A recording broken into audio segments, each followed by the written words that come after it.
भोलेनाथ के। आज हम आपके लिए लेकर आए हैं सोमवार व्रत कथा। तो चलिए जानते हैं। सोमवार का दिन शंकर भगवान को समर्पित होता है। आज के दिन भक्त भोलेनाथ को प्रसन्न करने के लिए विशेष पूजा अर्चना करते हैं। कुछ लोग आज के दिन व्रत भी रखते हैं ताकि शिव की विशेष कृपा प्राप्त की जा सके। बाबा भोलेनाथ के आशीर्वाद के लिए आप भी सोमवार का व्रत कर रहे हैं तो शिव व्रत कथा को पढ़कर या सुनकर इस उपवास को पूरा करें। तो चलिए जानते हैं व्रत कथा। नारद पुराण के अनुसार सोमवार व्रत में व्यक्ति को प्रातः स्नान करके शिव जी को जल और बेल पत्र चढ़ाना चाहिए तथा शिव गौरी की पूजा करनी चाहिए। शिव पूजन के बाद सोमवार व्रत कथा सुननी चाहिए।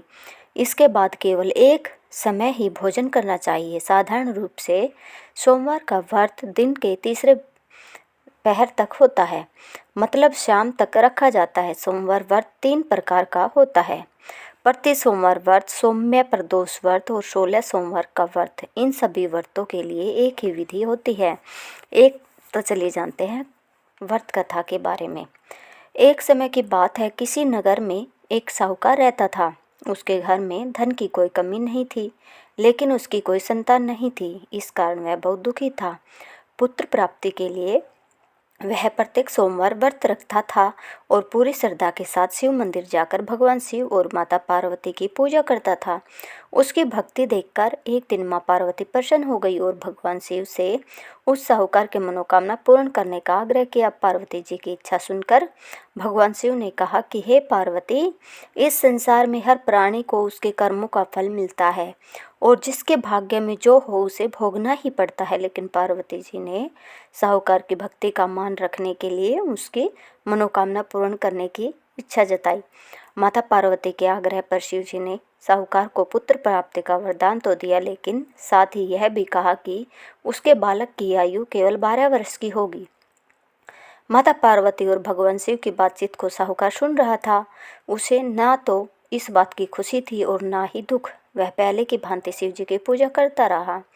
कुछ समय के बाद साहूकार के घर एक पुत्र का जन्म हुआ।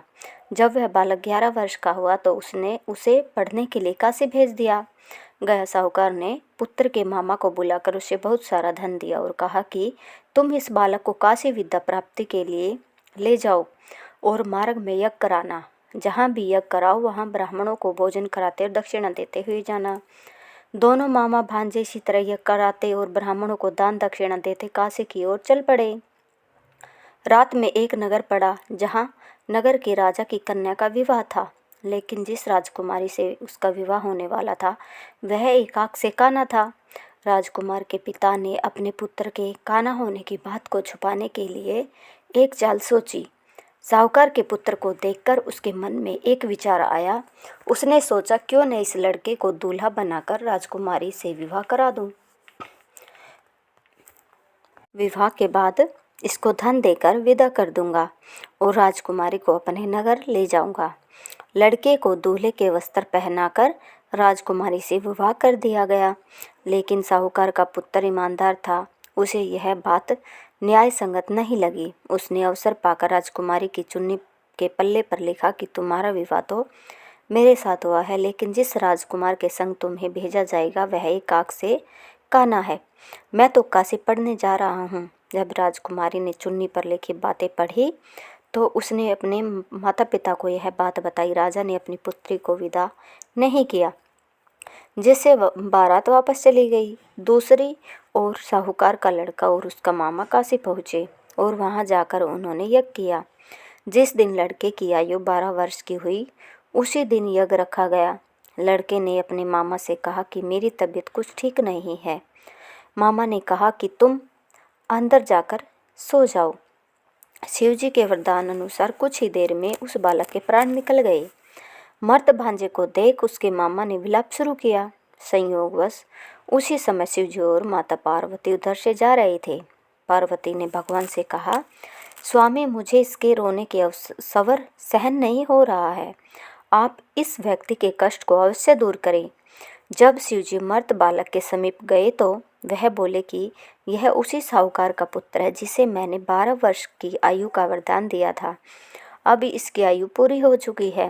लेकिन मातृ भाव से विभोर माता पार्वती ने कहा कि हे महादेव, आप इस बालक को और आयु देने की कृपा करें, अन्यथा इसके वियोग में इसके माता पिता की तड़प तड़प कर मर जाएंगे। माता पार्वती के आग्रह पर भगवान शिव ने उस लड़के को जीवित होने का वरदान दिया। शिव जी की कृपा से वह लड़का जीवित हो गया। शिक्षा प्राप्त समाप्त करके लड़का मामा के साथ अपने नगर की ओर चल दिया। दोनों चलते हुए उसी नगर में पहुँचे जहाँ उसका विवाह हुआ था। उस नगर में भी उन्होंने यज्ञ का आयोजन किया। उस लड़के के ससुर ने उसे पहचान लिया और महल में ले जाकर उसकी खातिरदारी की और अपनी पुत्री को विदा कर दिया। इधर साहूकार और उसकी पत्नी भूखे प्यासे रहकर बेटे की प्रतीक्षा कर रहे थे। उन्हें प्रण कर रखा था कि यदि उन्हें अपने बेटे की मृत्यु का समाचार मिला तो वह भी प्राण त्याग देंगे, परंतु अपने बेटे के जीवित होने का समाचार पाकर वह बेहद प्रसन्न हुए। उसी रात भगवान शिव ने व्यापारी के स्वप्न में आकर कहा, हे श्रेष्ठी, मैंने तेरे सोमवार के व्रत करने और व्रत कथा सुनने से प्रसन्न होकर तेरे पुत्र को लंबी आयु प्रदान की है। इसी प्रकार जो कोई सोमवार व्रत करता है या कथा सुनता और पढ़ता है, उसके सभी दुख दूर होते हैं।